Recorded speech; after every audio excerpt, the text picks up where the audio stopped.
orang-orang yang memiliki kesadaran, orang-orang yang telah tersadarkan bahwa penderitaan itu cukup sampai di sini, bahwa kelahiran kembali cukup sampai di sini.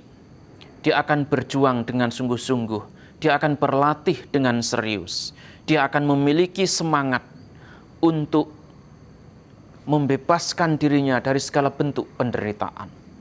Dia tidak akan menyia-nyiakan waktu yang ada, karena dia tidak akan tahu seandainya dia tidak sukses dalam kehidupan ini, seandainya dia tidak menyelesaikan tugasnya dalam kehidupan ini, apakah dalam kehidupan-kehidupan yang akan datang dia masih memiliki kesempatan ataukah tidak.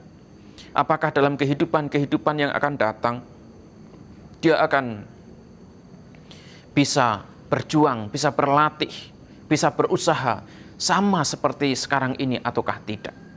Oleh karena itu, karena dia tahu secara pasti bahwa saat ini dia memiliki kesempatan, saat ini ada waktu, saat ini dia telah bertemu dengan dhamma yang baik, dia akan berjuang, dia akan berlatih dan mencukupkan penderitaan sampai di sini.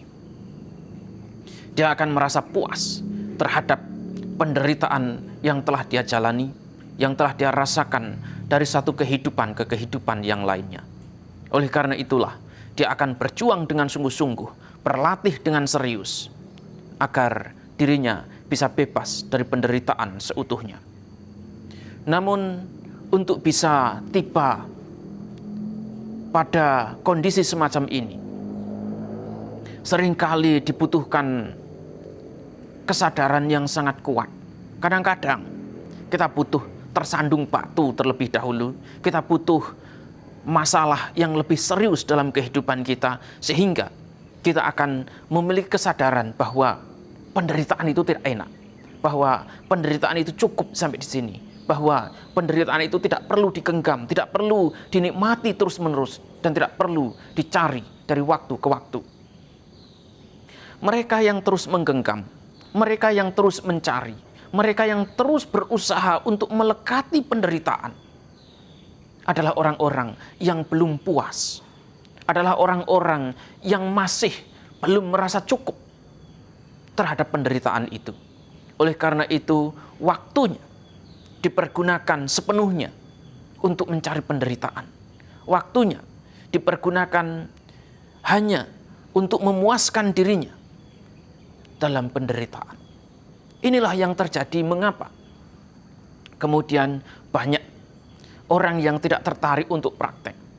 Inilah yang terjadi mengapa kemudian banyak orang yang santai-santai, banyak orang yang kemudian tidak punya ambisi, tidak punya semangat, tidak punya usaha, tidak punya kemauan untuk berlatih. Karena masalahnya adalah dia belum puas, dia belum cukup, dia masih haus untuk terus menikmati penderitaan. Oleh karena itu, diingatkan seperti apapun, dia tidak akan pernah mau sadar. Dinasehati seperti apapun, dia tidak pernah mau tahu. Sebab kondisi batinnya masih haus, masih merasa butuh untuk terus menikmati penderitaan. Oleh karena itulah mengapa orang-orang banyak yang kemudian hanya hilir mudik, bersenang-senang di pantai sebelah sini. Mereka yang telah merasa puas akan seperti angsa yang meninggalkan rawa-rawa yang kosong.